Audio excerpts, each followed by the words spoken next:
Mirë se vini në edicionin qendror të lajmeve në Radio Televizionin 21.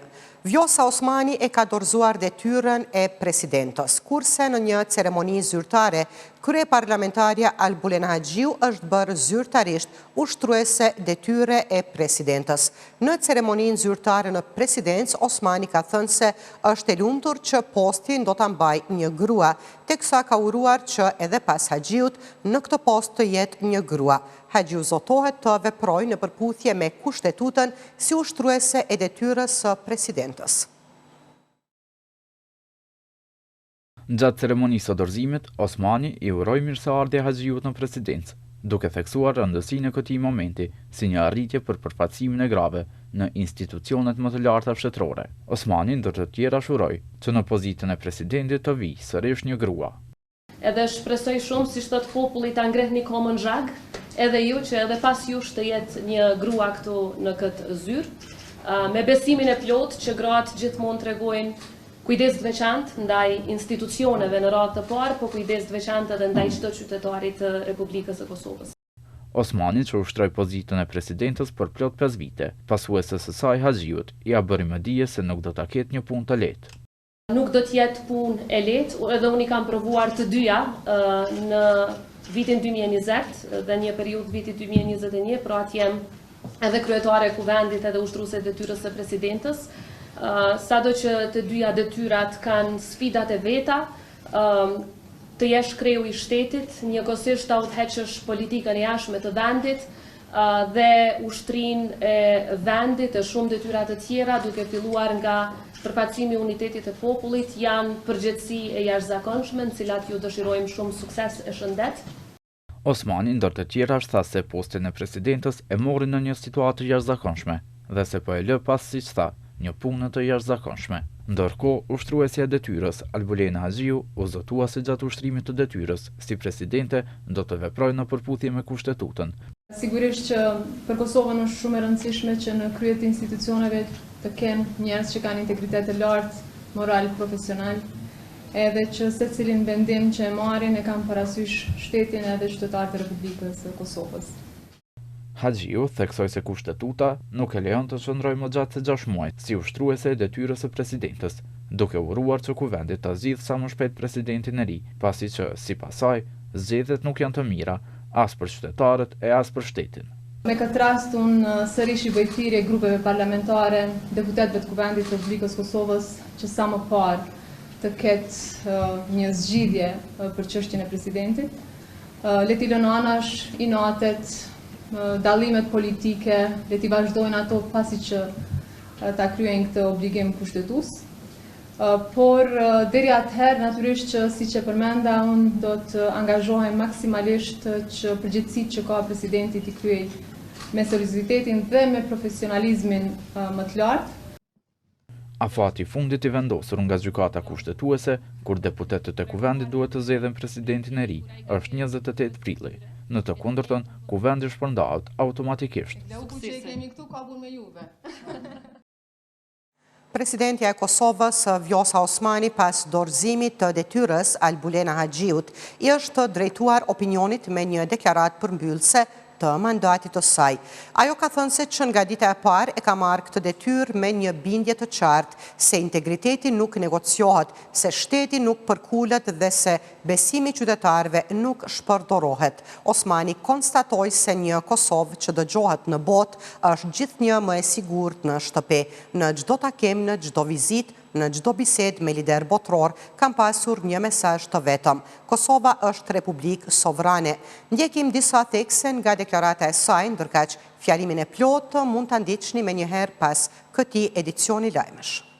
Nuk ka përgjegjësi më të madhe, por edhe më fisnike, se sa të mbash mbi supe besimin e qytetarëve të tu. Fal për kushtimit tuaj ndaj vlerave demokratike dhe këmbgulësisë për të krijuar institucione të qëndrueshme. Unë kam pasur këtë nder dhe përgjegjësinë madhore që të sigurohem se vullneti juaj e zëri juaj do të përfaqësohen denjësisht. Që nga dita e parë kam marrë këtë detyrë me një bindje të qartë, se integriteti nuk negociohet, se shteti nuk përkulet dhe se besimi i qytetarëve nuk shpërdorohet. Kjo ka qenë busulla ime, edhe kur rruga nuk ka qenë e lehtë, e jashtëzakonisht sfiduese. Mbështetja juaj ka qenë e qartë, e zëshme dhe e vazhdueshme.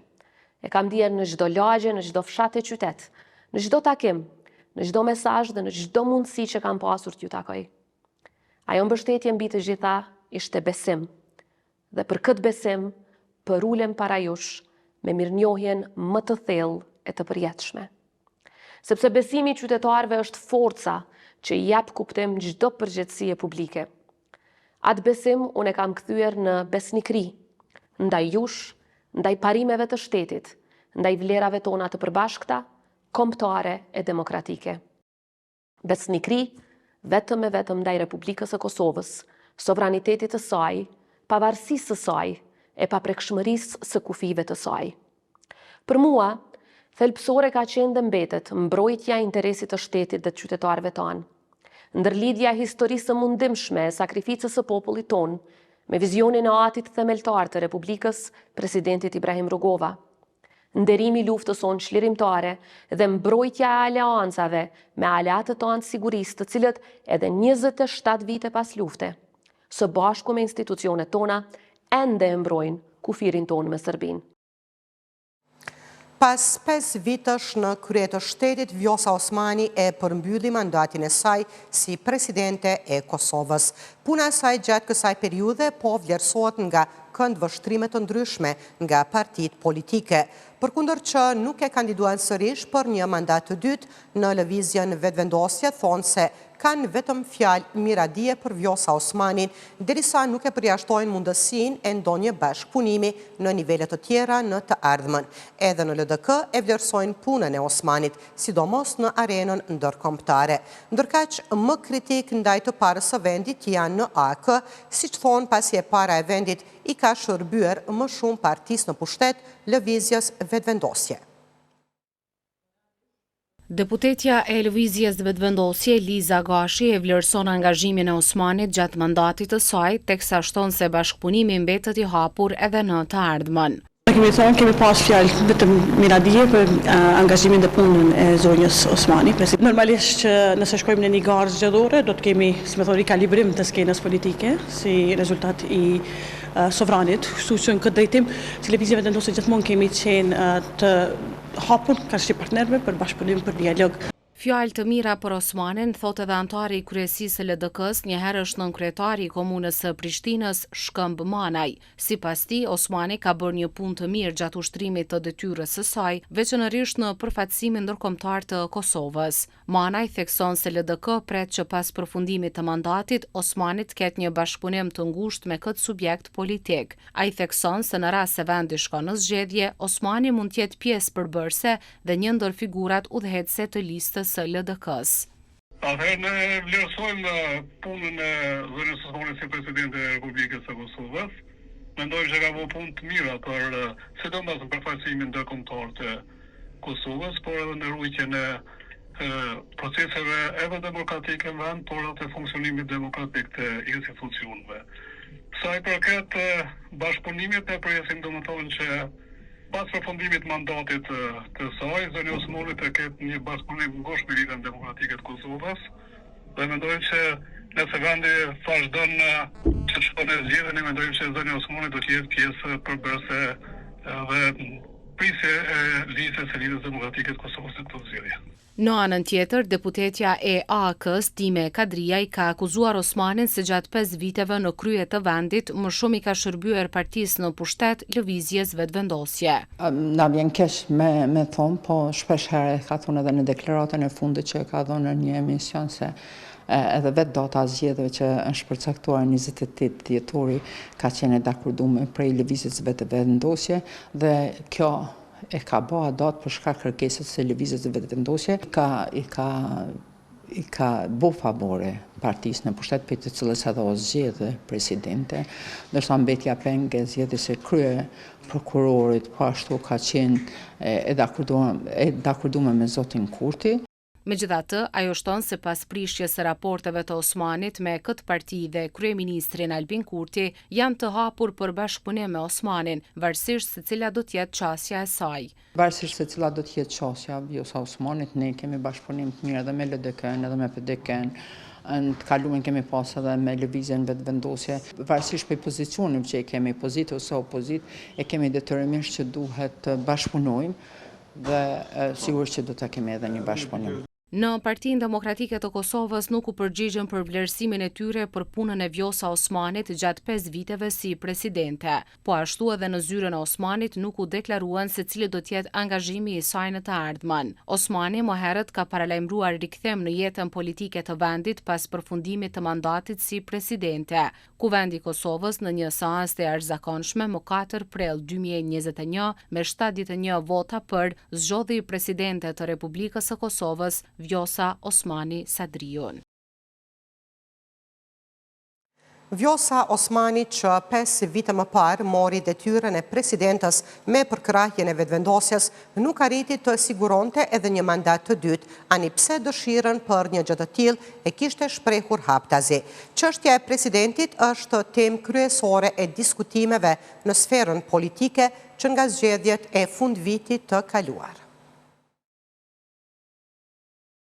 Edhe pse problemi i zgjedhjes së presidentit të Kosovës ishte vazhdimisht pjesë e debateve dhe e diskutimeve, kjo çështje ende s'ka gjetur zgjidhje. Deputetët, siç vendosi kushtetuesja pak ditë më parë, kanë afat afërsisht deri në fund të këtij muaji për të zgjedhur kryetarin e ri të shtetit. Përndryshe vendi shkon në zgjedhje. Arsyeja e ngërçit sigurisht është mungesa e numrave nga cila do palë në këtë rast. Vetëvendosja që ka bërë tashmë 2 propozimet e saj, Glau Konjufsen dhe Fatmire Kolçakun, s'ka deputet të mjaftueshëm që të procedojë tutje me zgjedhjen e të parit të vendit. Në anën tjetër, opozita gjatë tërë kohës ka bërë thirrje për kandidat konsensual. Kësaj ata kanë refuzuar që të votojnë kandidatët e VV-s. Megjithatë, i pari i ekzekutivit ka paralajmëruar se gjatë ditëve të ardhshme do të takohet me liderët e Partisë Demokratike të Kosovës dhe atë të Lidhjes Demokratike të Kosovës për diskutime rreth kësaj çështjeje. Për këtë të fundit, Lutfi Aziri konfirmoi se Lumir Abdigjiku do të takojë Kurtin të hënën. Në anën tjetër, ende s'ka datë njoftuar për një takim mes Kurtit dhe Bedri Hamzës së PDK-s. Këto do të jenë takimet e vetme, pasi që këta 3 në takime ndaras janë takuar edhe javë më parë, por këto takime nuk prodhuan rezultat.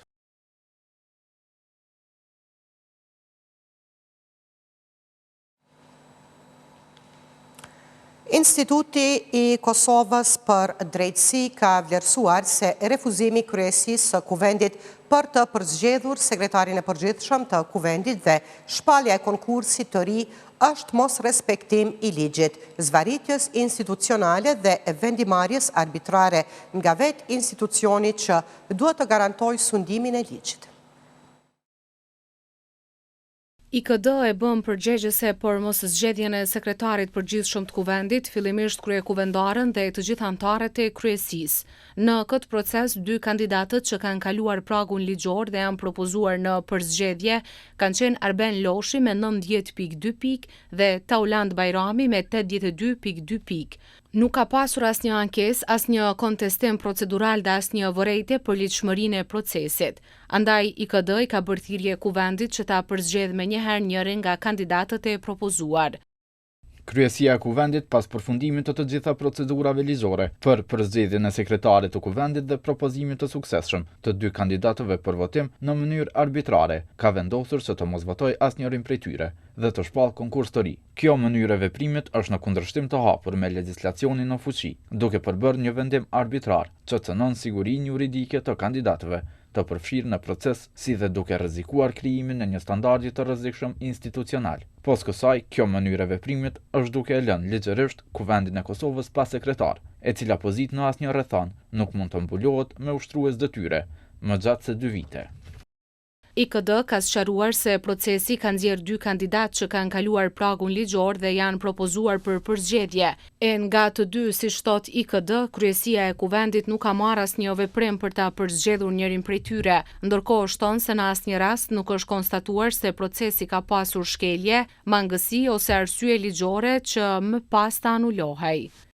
Kështu, vendimi për të propozuar anulimin e konkursit dhe shpalljen e një konkursi të ri nuk ka bazë ligjore.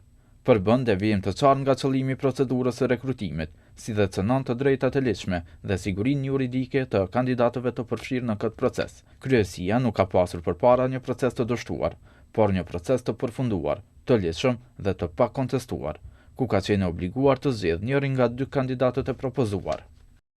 Sipas IKD-s, mos zgjedhja e kandidatit nuk është thjesht një lëshim procedural, por se përbën refuzim për të zbatuar ligjin sipas rezultatit të një procesi të ligjshëm administrativ. Edhe më shqetësuese sipas IKD-s është se propozimi për anulimin e konkursit nuk ka marrë as mbështetjen e nevojshme në kryesi.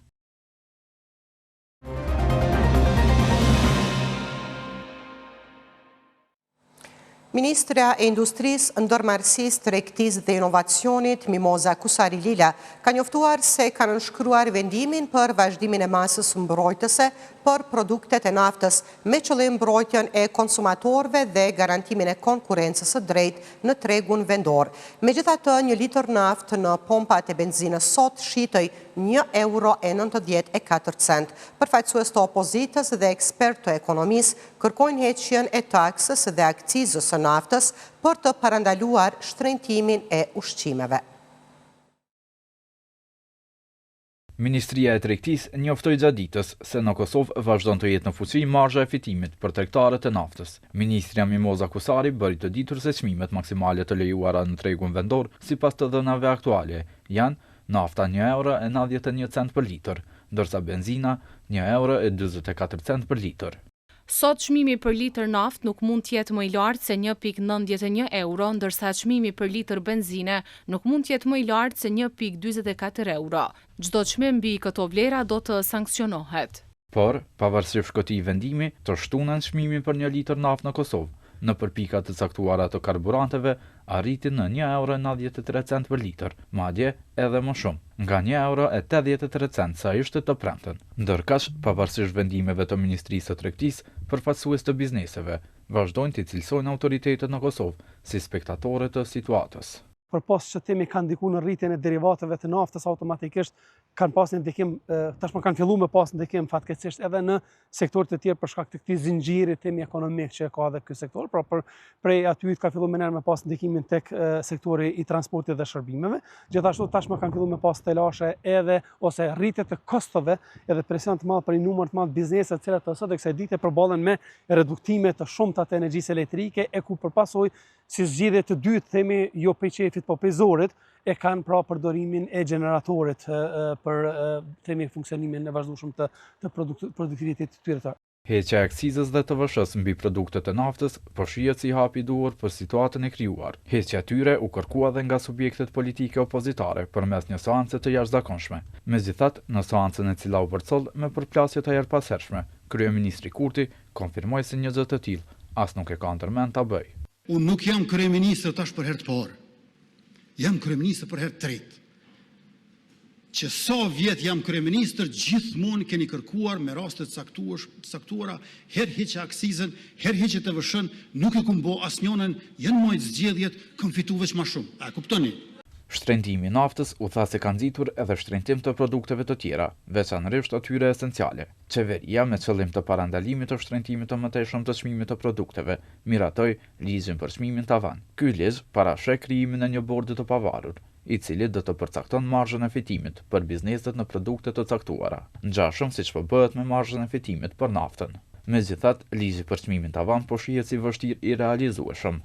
Ne vazhdimisht e kemi bërë thirrje, nuk është koha me marru as agjensia, as autoritete, as institucione. Është koha me marrë veprime urgjente, siç po i marrin edhe kanë marrë vazhdimisht gjitha vendet e rajonit edhe më gjerë. Pra nuk kemi ne kohë me marru institucione kur ne edhe ashtu jemi në një rrezik ku nuk kemi të ditë apo mundemi me zgjidh çështën e presidentit apo pra po përfundojmë në zgjedhje. Në këtë situatë krizash me çmime dhe ekonomi të brisht, analisti politik Afrim Kasolli thotë se çuditshëm veprimet e qeverisë po përkthehen në votë për Kurtin. Në këtë drejtim unë pajtohem me kryeministrin Kurti, derisa ky i fundit i fiton zgjedhjet në mënyrë absolute me premtime të pambajtura, nuk ka arsye të sillet ndryshe. Është në vullnetin e kësaj shoqërie që ato të pajtohet me këtë qasje shpërfillse ndaj premtimeve të bëra para saj, apo do të kërkoj përgjegjësi nga ata që marrin fuqinë prej saj. Sipas ekonomistëve, shqetësim tjetër për qytetarët do të jetë edhe shtrëngimi i energjisë elektrike, i cili pritet të ndodhë në muajin maj. Kryetari i Aleancës për Ardhmërinë e Kosovës, Ramush Haradinaj, ka uruar NATO-n në 77 vjetorin e themelimit, duke theksuar mirënjohjen e popullit të Kosovës për rolin e saj në çlirim dhe gatishmërinë e vendit për antarësim në Aleancë. Haradinaj ka theksuar se NATO është aleanca më e fuqishme politiko-ushtarake në botë, duke shtuar se populli i Kosovës i mbetët përjetësisht mirënjohës për rolin vendimtar në çlirim dhe paqe.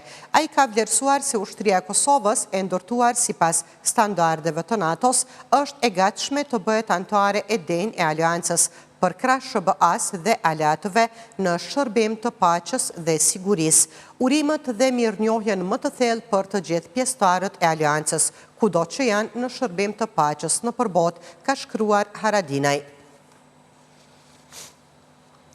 Një person është arestuar në Pej pasi ka ofenduar familjen Haradinaj në rrjetet sociale, ndërsa janë gjetur edhe armë. Për këtë rast ka reaguar edhe organizata e veteranëve të luftës së ushtrisë çlirimtare të Kosovës, Dega në Pej, të cilët thanë se këto deklarata kalojnë çdo kufi të pranueshëm njerëzor, duke cilësuar jo vetëm si sulme personale, por si goditje të drejtë ndaj figurave që, sipas tyre, përfaqësojnë sakrificën, qëndresën dhe idealin e lirisë në Kosovë.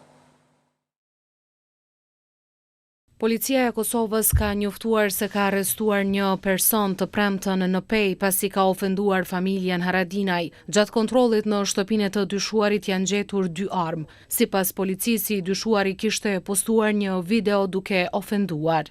Është arrestuar i dyshuari mashkull kosovar, për shkak se në rrjetin social ka postuar një video incizim, duke ofenduar familjen Haradinaj. Gjatë kontrollit në shtëpinë e tij janë gjetur dhe konfiskuar 2 armë zjarri, pistoleta, njëra me 4 copë fishek. I dyshuari është intervistuar dhe me vendim të prokurorit. Është caktuar masa e ndalimit për 48 orë. Për këtë rast reagoi edhe organizata e veteranëve të luftës së ushtrisë çlirimtare të Kosovës, Dega në Pej, të cilët thanë se këto deklarata kalojnë çdo kufi të pranueshëm njerëzor, duke i cilësuar jo vetëm si sulme personale, por si goditje të drejtë për drejtë ndaj figurave që sipas tyre përfaqësojnë sakrificën, qëndresën dhe idealin e lirisë në Kosovë.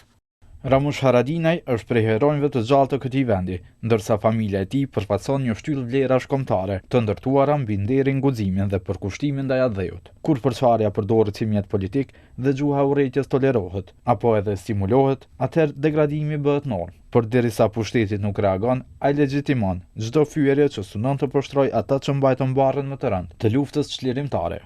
Kjo nuk është rastësi. Inati dhe ndasia kanë zënë vendin e unitetit kombëtar.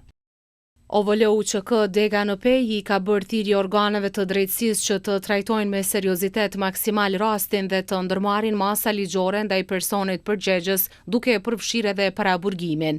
Me rekomandim të mjekut psikiatër dhe me urdhër të prokurorit kujdestar, i dyshuari është hospitalizuar në repartin psikiatrik në Spitalin Rajonal në Pej. Ai do të qëndrojë në mbikëqyrjen e zyrtarëve policor, ndërsa hetimet për rastin janë në vazhdim. Një person është arrestuar në ndyshimin për kryerjen e veprës penale, krime lufte kundër popullsisë civile. Lajmin e ka konfirmuar Prokuroria Speciale, që ka bërë të ditur se gjatë arrestimit janë sekuestruar një armë, 2 karikator, 30 fishek, një armë gjuetiesi dhe një uniform e MUP-it serb. I pandehuri A2 dyshohet se ka kryer krime lufte në fshatin Ivaj dhe fshatrat përreth në komunën e Kaçanikut. Prokuroria Speciale dhe Policia e Kosovës thanë se riafirmojnë angazhimin në ndjekjen penale dhe hetimin e të gjitha rasteve të krimeve të luftës së fundit në Kosovë. Kamerat e sigurisë të vendosura në rrugët e qyteteve të Kosovës konsiderohen nga institucionet e vendit si shumë të rëndësishme për rritjen e sigurisë publike dhe parandalimin e veprave penale. Autoritetet komunale dhe policore theksojnë se sistemi monitorimit të tyre është i mbrojtur dhe funksionon në përputhje me ligjet në fuqi, ndërsa qasja në të dhënat e regjistruara është e kufizuar dhe kontrolluar vetëm nga Policia e Kosovës, duke garantuar sigurinë publike të qytetarëve, por edhe atë nacionale të vendit. Drejtori për siguri dhe emergjenca në komunën e Prishtinës, Lulzim Fushtica, deklaroi se kamerat e sigurisë të vendosura në kryeqytet nuk paraqesin rrezik për sigurinë e qytetarëve dhe as për atë kombëtare. Përkundrazi, sipas tij, ato janë në shërbim të sigurisë së qytetarëve, por edhe të vetë shtetit. Këto kamera dhe këto server janë të vendosur në Policinë e Kosovës, kontrollohen nga Policia e Kosovës, mbrohen nga Policia e Kosovës me sistemet e saj të sigurisë, të dhënat që monitorohen dhe të dhënat që ruhen në bazë të ligjit kanë qasje vetëm Policia e Kosovës. Në polici e konfirmojnë këtë gjë. Drejtori i forcave të rendit për rajonin e Prishtinës, Bekim Bislimi, vuri në pas se kamerat e sigurisë nuk bëjnë mbledhje dhe përpunime të dhënave biometrike. Kamerat e sigurisë janë vendosura në 10 lokacione në konform fazës së parë, se projekti përmban 3 faza, edhe monitorohen dhe mbikëqyren rrëpsisht nga Policia e Kosovës. Më në akses ka vetëm Policia e Kosovës se për këtë kamerat e sigurisë. Ndryshim në këto procedura nuk ka as me kamerat që janë vendosur në komunat veriore të shtetit Kosovës. Zëvendës drejtori i policisë për këtë pjesë, Veton Elshani, deklaroi se sistemi i kamerave funksionon në përputhje me ligjet e Kosovës dhe se procesimi të dhënave bëhet nga drejtoria e përgjithshme e policisë në Prishtinë. Sipas ligjeve të Kosovës dhe sipas vendimeve të cilat neve na kanë ardhur nga drejtoria e përgjithshme e policisë, ne e dim që këto kamerat të cilat ne i kemi në posedim, të cilat janë momentalisht në për rrugët e veriut të vendit, nuk janë prodhime kineze. Konsideroj që këto kamera janë sigurta, prodhuesi është i sigurt në bazë të ligjeve të Kosovës dhe në bazë të rregullave të sigurisë. Edhe ekspertët e sigurisë kibernetike thonë se kamerat publike që i vendos shteti janë të sigurta, sikurse edhe të dhënat e tyre, pasi ato menaxhohen dhe monitorohen vetëm nga institucionet legjitime. Për dallim prej tyre, ato private përbëjnë rrezik. Të investohet në kibernetik, audit të rregull nga IPI dhe AKSHI-a, trajnim stafi, qendër operacioni 24/7 për monitorim, si dhe ligj për detyrim të raportimit të incidenteve kibernetike dhe bashkëpunim me aliat si NATO, SBA, BE-a për inteligjencë kërcënimesh. Kujdes në lidhje me sigurinë kibernetike që mund të afektojë edhe atë nacionale i është kërkuar Kosovës edhe me marrëveshje dhe angazhime ndërkombëtare. Qytetarët shpesh ankohen për konfiskimin e patent shoferit nga policia duke pretenduar se kjo bëhet ndonjëherë pa bazë të qartë ligjore ose si praktik e shpesht. Nga Policia e Kosovës thonë se me ligjin e ri për rregullat e trafikut rrugor të vitit 2024 janë zgjeruar ndjeshëm krahasuar me ligjin e mëparshëm. Nga Policia e Kosovës thonë se me ligjin për rregullat e trafikut rrugor të vitit 2024 janë zgjeruar ndjeshëm masat ndëshkuese krahasuar me ligjin e mëparshëm. Ndër ndryshimet kryesore është e drejta e policisë për konfiskimin e përkohshëm të patent shoferit dhe automjetit. Ligji i trafikut, do të thonë ligji për rregullat e trafikut ka filluar të zbatohet prej 18 marsit të vitit 2024. Ky ligj thjesht i ka parapat disa masa të cilat përpara gjykata ka vendos, sidomos për konfiskimin e patent shoferit dhe dënime tjera, është liru tash, është lishu në shkallën e parë. Do të thonë policia vendos tash për disa çështje, sidomos të konfiskimit patent shoferit në raste kur bëhet shkelja e trafikut, sidomos i kemë këtu 5-6 raste kur konfiskohet patent shoferit nga zyrtari policor dhe kur konfiskohet dhe vetura që kyçet nga trafiku shoferi. Unë e përmendi disa raste në të cilat policia vepron dhe konfiskon patent shoferin, është kalimi në dritë të kuqe, te kalimi në ujit të plot, përdorimi i telefonit hera e dytë, dhe më thonë brenda 2 viteve, vozitja në ndëkim të alkoholit, te kalimi i shpejtësisë, gara në rrugë, bartja fëmijët në karrikën e parë në moshën 12 vjeçare. Te kalimi i shpejtësisë prapë varet, a te kalon shpejtësia në vendbanim apo jashtë vendbanimit. Në vendbanim masa më e vogël që është e ndëshkimore është 200 euro dhe i konfiskohet patent shoferi prej 3 muajve dhe i jepën 2 pikë negative. Kemi rastet e gara në rrugë, kur garojnë 2 shoferë në vendbanim dhe jashtë vendbanimit, dhe aty ligji ka parapa që polici mund në vend ngjarjes t'ia konfiskoj paten shoferin.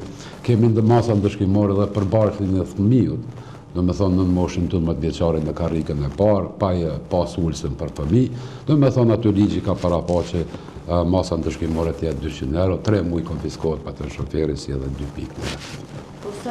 Sipas avokatit Petrit Ladrovci, konfiskimin e patent shoferit përmes kamerave të sigurisë apo veturës inteligjente të policisë e konsideron të kundërlidhshme.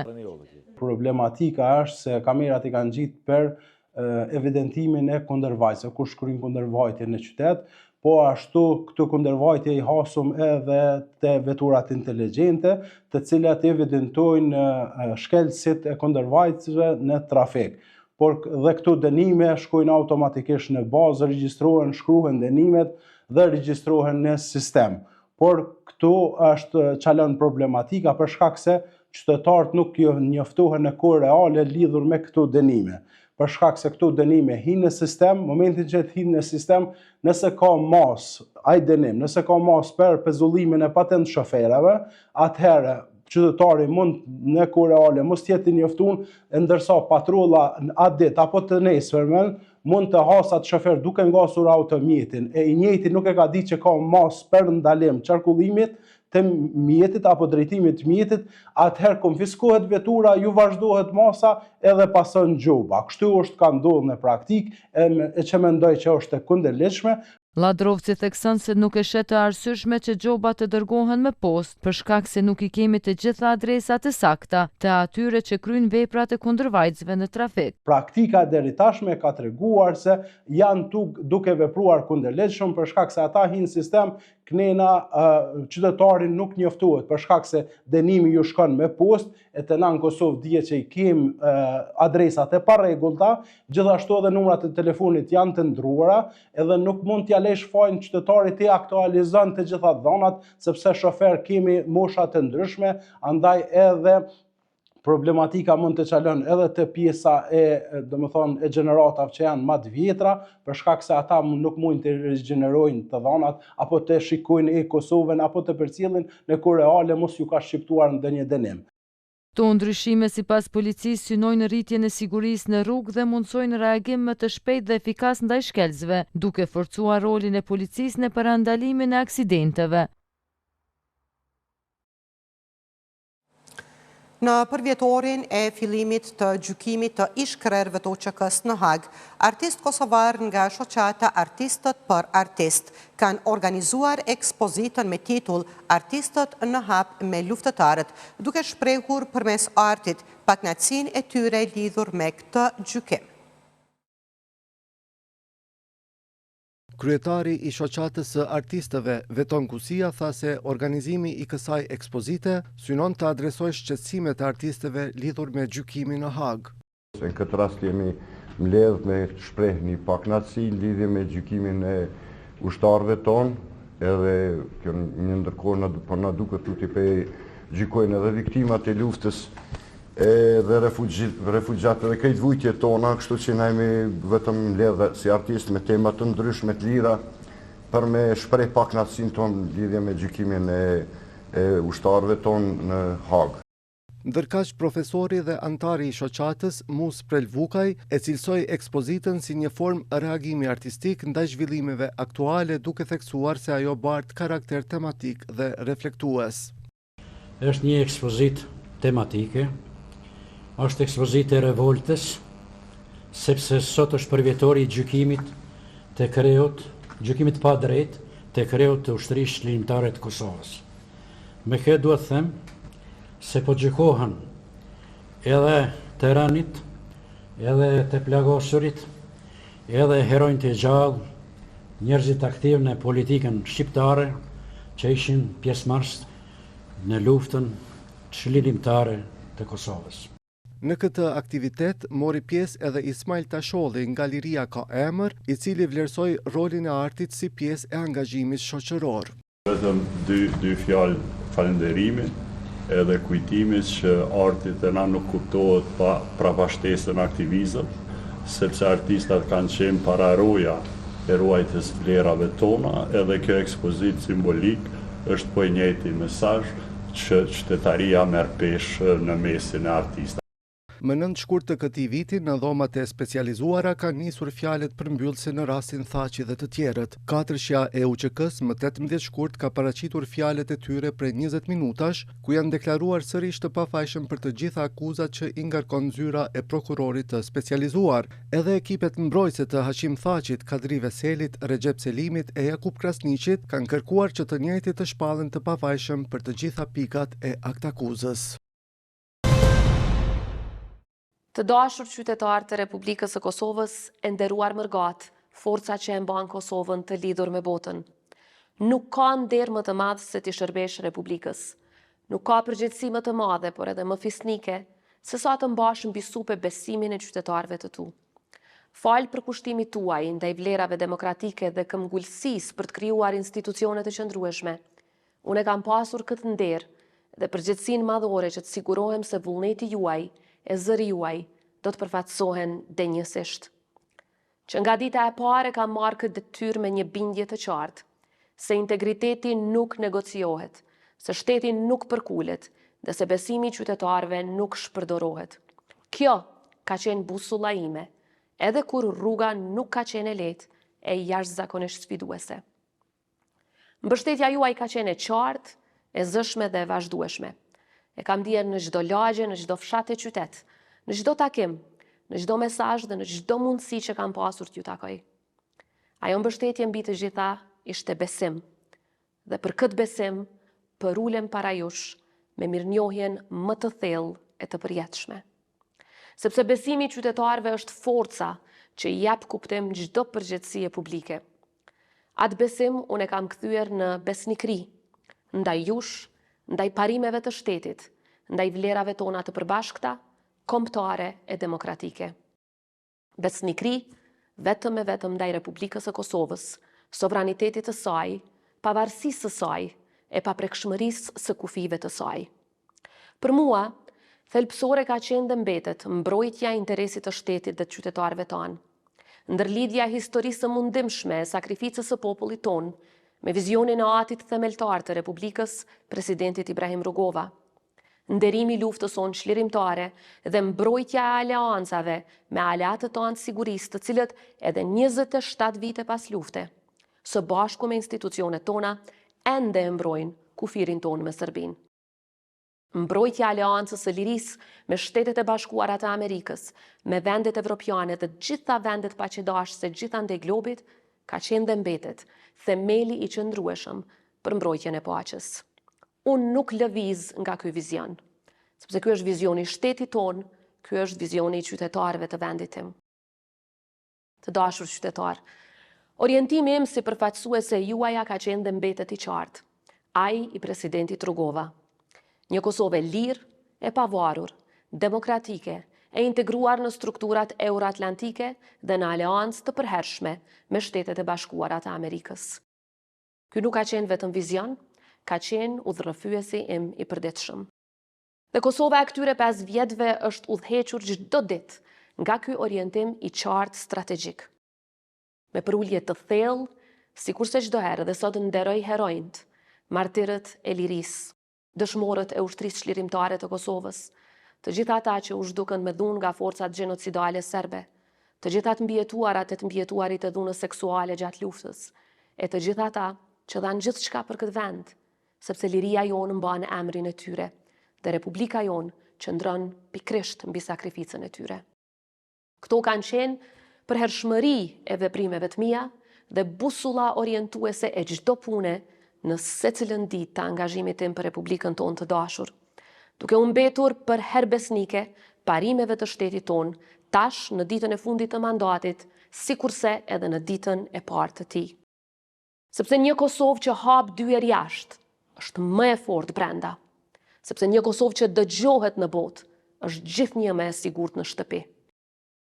Në çdo takim, në çdo vizitë, në çdo bisedë me lider botror, kam pasur një mesazh të vetëm. Kosova është republikë sovrane, demokratike, me kufi të paprekshëm dhe e vendosur të kontribuoj për paqen, stabilitetin dhe sigurinë ndërkombëtare si në rajonin tonë ashtu edhe për tej. dhe një shtet i destinuar për të ardhme të sigurt euroatlantike. Kjo punë nuk është ndalur në asnjë moment. Jam thellësisht krenare që këtë institucion po e lëm më të respektuar në botë, me dyert të hapura dhe me aleanca të forcuara. Duke i sjell Kosovës njohje të reja, duke arritur liberalizimin e vizave me BE-n e me shumë shtete të tjera, duke bërë hapa konkret drejt integrimit të vendit në BE dhe në Këshillin e Evropës, e po ashtu hapa konkret drejt të ardhmës në NATO, duke siguruar garanca të fuqishme për prekshmërinë e kufive tanë, duke ndërtuar partneritete për fuqizimin e ushtrisë sonë, duke e bërë Kosovën pjesë të platformave ku nuk ka pasur qasje më herët se me pjesëmarrjen historike në samitin e NATO-s, duke e bërë antare themeluese në bordin e paqes, duke e kthyer Kosovën në qendër të agjendave globale, nga agjenda për gratë, paqen dhe sigurinë deri te mbrojtja e fëmijëve në botën digjitale, duke i përparuar ndjeshëm raportet me vendet të tjera, deri dje hezituese për të krijuar raporte me vendin tonë, duke hapur perspektiva të reja marrëdhëniesh politike me shumë vende të tjera gjithandej rruzullit toksor. Në këto 5 vjet kemi dëshmuar se edhe një shtet i vogël mund të ketë zë të madh. Sepse ky ishte vizioni ynë që në ditën e parë kur u betova në kuvend, por mbi të gjitha kur u betova para jush, që Kosova të mos jetë vetëm pjesë e tavolinave ndërkombëtare, por edhe kontribuese aktive në to. Të dashur qytetar, si komandante supreme e Forcës së Sigurisë Kosovës kam parë nga afër forcën e vërtet të këtij vendi. Njerëzit tanë në uniformë, gra dhe burra që nuk kërkojnë duar trokitje, por mbajnë mbi supe sigurinë tonë. Por e ardhmja kërkon më shumë se arritje. Kërkon edhe vigjilencë. Jetojmë në një kohë ku e vërteta sfidohet çdo ditë, ku propaganda vishet si opinion, ku shpifja e manipulimit tenton të zëvendësoj faktin. Prandaj ju lus, mos e humni busullën tuaj, sepse vetëm kur e vërteta njihet dhe mbrohet, manipulimi humbet fuqinë dhe busulla morale mbetet e palëkundur. Në javët e fundit, duke ju takuar anemban Kosovës, kam parë diçka që nuk mund të fabrikohet. Besimin që nuk shuhet lehtë. Por edhe kam parë pritjen dhe kërkesën tuaj, për më shumë drejtësi, më shumë dinjitet, të ardhme më të qartë e bashkim rreth vlerave. Dhe kjo pritje është e drejtë, sepse Kosova mund të jetë vend i vogël, por është vend me kujtesë të madhe dhe meriton të ardhme edhe më të ndritshme. Ndonjëherë në politik, pikërisht besnikëria ndaj parimeve, konsistenca ndaj vlerave të popullit tënd, vizioni për të mbrojtur shtetin e për të qëndruar fort për krah aleatëve të djeshëm e të sotëm, e mbi të gjitha besnikëria ndaj Kosovës shndrohet në pengesë për disa. Në këtë rrugtim ka mësuar edhe një të vërtet tjetër, se ndonjëherë sfidat më të mëdha nuk vijnë nga jashtë. Vijnë atëherë kur qëndrueshmëria ndaj parimeve fillon të shihet si pengesë jo si vlerë, si dhe kur besnikëria ndaj shtetit nuk përputhet me interesat ditore. Dhe pikërisht në ato momente, një udhëheqës duhet të zgjedhë komoditetin apo integritetin. Unë besoj fort që kam zgjedhur integritetin, sepse për mua Republika nuk është instrument, është amanet. Është amanet. Të dashur qytetar, në çdo takim me ju këto ditë në sytë tuaj pash mirënjohje, por edhe pritje, që Kosova të arrijë akoma më shumë, më mirë e më shpejt.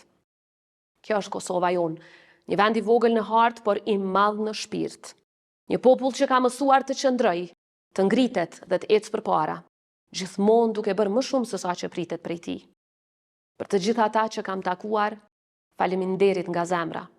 Për ata që nuk kam arritur t'i takoj, rrugët tona do të kryqëzohen dhe do t'jemi bashk, krah për krah, në sfidat dhe synimet që na presin. Gjatë këtyre 5 viteve kemi qëndruar pranë grave, trimve, fëmijëve, mërgatës, sportistëve, personave me nevoja të veçanta, komuniteteve jo shumicë e pranë qytetarëve të gjithandej vendit. Sepse një republikë e fortë ndërtohet vetëm kur secili qytetar ndihet i përfshirë, i dëgjuar dhe i përfaqësuar. Nuk ka thirrje më të madhe se sa ti shërbesh një kauze më të madhe se vetvetja. E të jesh presidente e Republikës së Kosovës do të thotë t'jesh mbrojtëse e pa kompromis e së kaluarës son të lavdishme.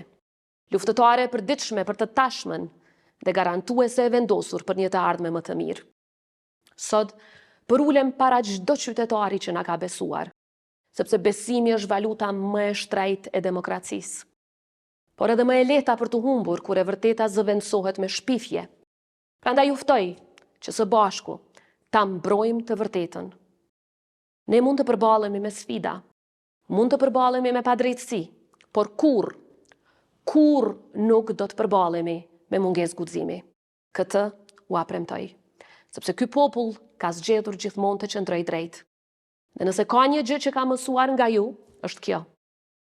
Që Kosova nuk është e fortë vetëm kur fiton, por është e pathyeshme sepse nuk dorëzohet kurrë. Të dashur qytetar, Republika jonë do të vazhdojë të forcohet. Për vajzat që po rriten me ëndra të mëdha, për djemt që besojnë në këtë vend, për nënat e baballaret që sakrifikojnë çdo ditë, për gjyshrit që e mbajtën gjallë shpresën. Sepse kjo Republikë është më e madhe se çdo mandat, se çdo individ, dhe më e fortë se çdo moment politik. Kosova do të ecë përpara. Së bashku do të ecim përpara. Unë do të vazhdoj të jem me ju, për ju dhe për shtetin që të gjithë së bashku e kemi ndërtuar dhe që do ta mbrojmë për gjithmonë. Do të vazhdoj të jem në anën e Republikës së Kosovës.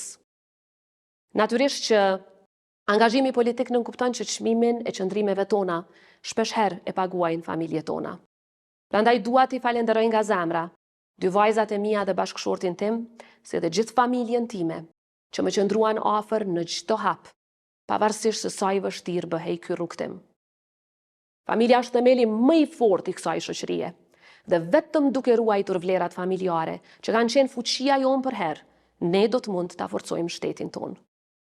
Një falenderim të veçantë dua t'ia shpreh kabinetit tim dhe bashkëpunëtorëve të mi këtu në presidencë, të cilët kanë bërë një punë të palodhshme e të jashtëzakonshme përgjatë këtyre viteve. Falenderoj edhe administratën dhe partnerët e shumt që me përkushtim, shpesh larg syrit të publikut, kanë mbajtur peshën e këtij misioni së bashku me ne. Falenderoj institucionet tona, miqtë e Kosovës me të cilët bashkëpunuam për ta bërë Kosovën më të fortë, më të dëgjuar e më të respektuar. Të dashur qytetar, falenderimi më i thellë gjithnjë ju takon juve. Faleminderit për besimin, faleminderit për mbështetjen, faleminderit për dashurinë, faleminderit për nderin më të madh jetësor që më dhat të shërbej Republikës sonë. Kosova është dhe do të mbetet e pavarur, e sovrane, e paprekshme në kufijtë e saj, e hapur për partneritete e aleanse të vlerave, e pandalshme drejt BE-s dhe NATO-s, dhe përjetësisht, krah për krah me Shtetet e Bashkuara të Amerikës. Uroj që secili president apo presidente në të ardhmen ta ruaj dhe ta vazhdoj këtë trashëgimi dhe këtë rrugtim. Këtë institucion e ndërtoi presidenti Rugova si institucion të fortë, me integritet e me aleat, dhe të tillë po e lë pas. Sot largohem nga kjo detyrë, por asesi nga përkushtimi për atë dheun tonë të dashur. Zoti e bekoft Republikën e Kosovës dhe popullin e saj, Zoti ju bekoft ju dhe familjet tuaja. Ju faleminderit.